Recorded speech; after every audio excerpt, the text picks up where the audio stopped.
i-share ko lang po sa inyo mga boss kung paano gamitin itong wire tracker na nabili natin sa online, kung ano ang purpose nito, kung ano ang paggamit. Inductive amplifier wire tracker. Ito muna, dito dalawa ang kanyang purpose: tone, sounds at polarity. Yung sa gitna, off, polarity, off, tone. Lagay muna natin sa polarity dito. Kapag ipinagdikit mo itong dalawang wire, magkakaroon siya dyan ng ilaw. Ibig sabihin yan, magkarugtong o hindi putol ang wire. Ayan, may ilaw na red. Ibig sabihin yan, may polarity. Gamit tayo ng wire.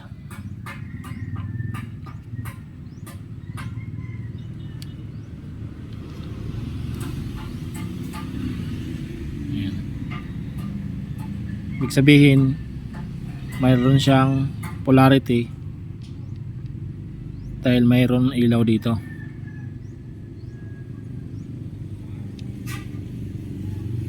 Ayan. Yan ang polarity. May connection siya dyan.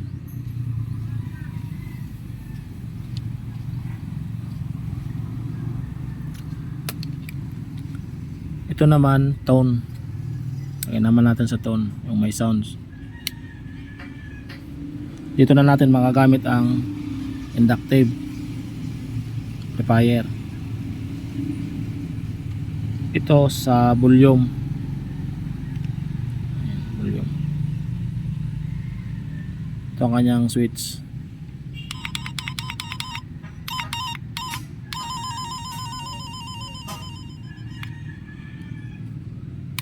Gamit pa rin yung wire, alligator clip. Ito na lang na red.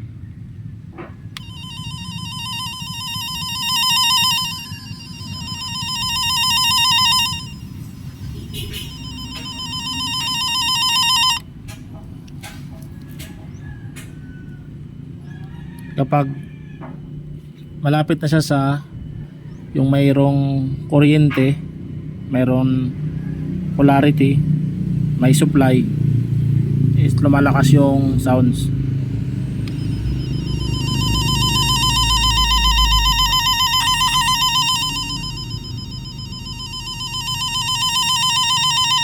Kaya nadidetect natin kung putol ang wire.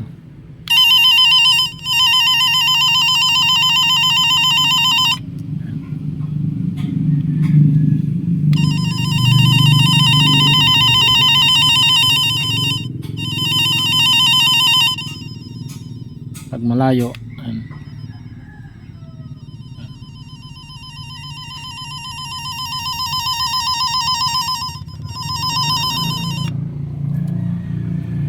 Dito.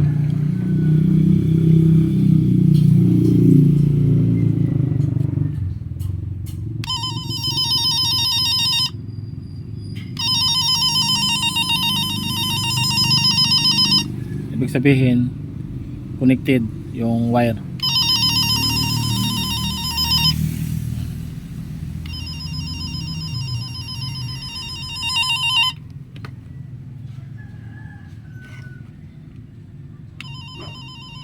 Ayun na lang yung sounds. Connect natin. Ayan.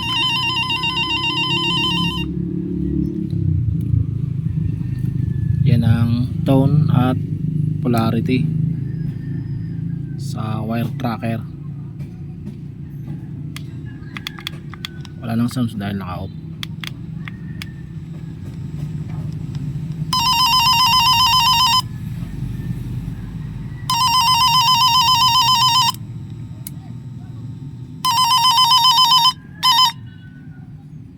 Pwede rin natin ito magamit pang testing sa AC connection, yung sa kuryente, pandetect kung mayroong supply. Meron tayo ditong ABR, meron din tayo ditong analog tester. Testing muna natin, lagay natin sa AC, alternate current.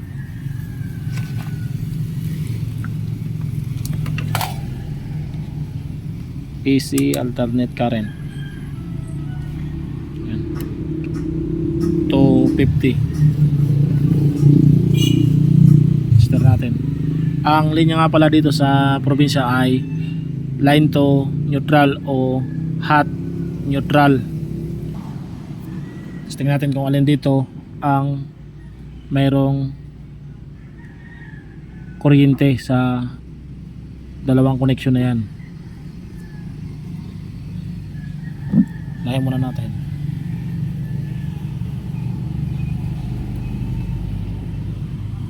Ayun mga boss, 220 volts.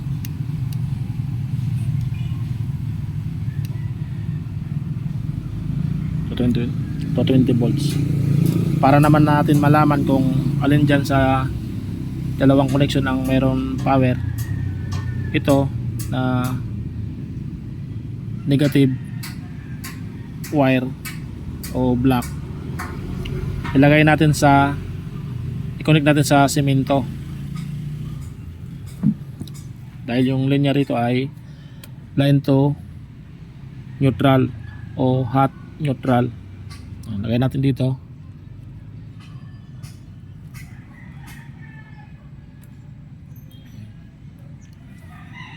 Dito mga boss ang hot, sabihin andito ang kanyang hot, yung may kuryente, may supply.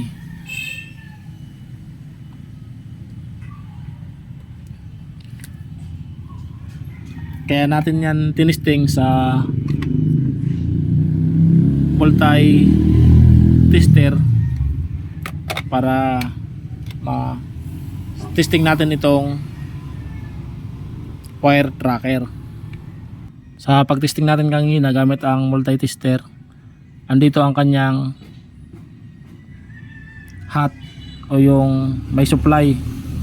Pero pag nagbaliktad mo naman ito, depende doon sa pagkalagay mo, pwede rin andito na ang kanyang hot o live. Pero sa ngayon andito ang kanyang yung may connection. Ito yung sa hot. Testing na natin ang ating wire tracker. Gamit pa rin ang ating ginawang extension na mayroon switch. Maiksi lang ito.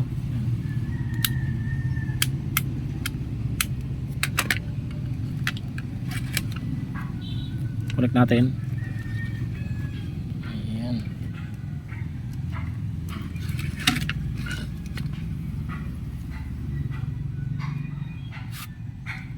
Dito titestingin natin kung mayroong supply ang ating extension wire kahit naka off na ang switch o kaya yung bulb sa yung ilaw. Ito, magagamit natin to. Hindi na natin kailangan tanggalin pa yung bulb para pag testing. Ito, magagamit na natin to. Kung alin ba yung nilagyan natin ng switch, yung hot ba o kaya yung neutral. Example na lang natin itong extension na ginawa natin na mayroong switch. Ito yung ating ABR, at dito naman ang ating extension na mayroong switch. Kunwari ito yung bulb, yung ilaw, kasi dito line to neutral, hot neutral. Pero pag sa ibang lugar, ano naman yung connection nila doon ng kuryente, line to line. Kung kung paano lang natin malaman kung nag off ba ang supply ng ating ilaw kapag naka-off na ang switch. Ayan.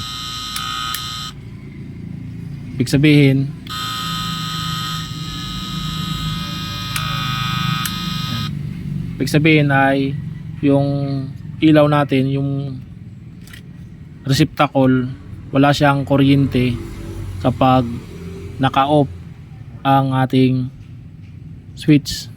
Ayan, ganyan ang kanyang tunog. Pag naka-open, ayan, ay naka-on. Ayan, ayan naman ang tunog niya pag naka-off. Ayan. Pero kapag yung nilagyan natin ng switch yung neutral, ganito naman ang tunog niyan pagbalik rin natin doon sa EBR. Dahil lang dito yung hot, pagbalik rin naman natin sa paglagay.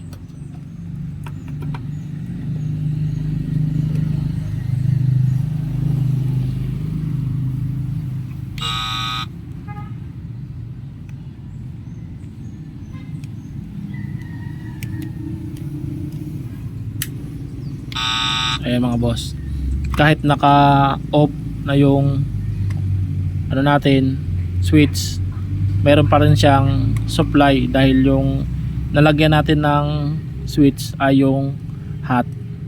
Kaya magkasim lang kahit naka-off ang switch, meron pa rin supply. Pero hindi yun iilaw dahil naman sa yung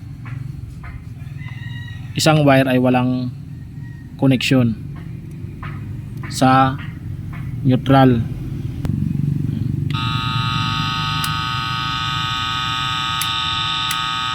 Ayan, hindi nagbabago.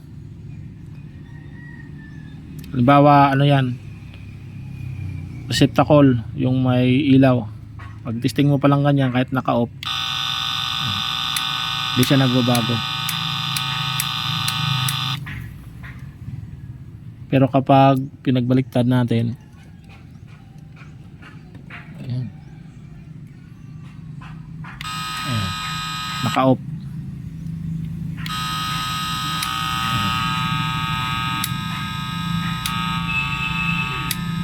Ayan, yan ang paglagay ng receptacle sa kuryente, para yung nagkakaroon lang siya ng power kapag naka-on na ang switch.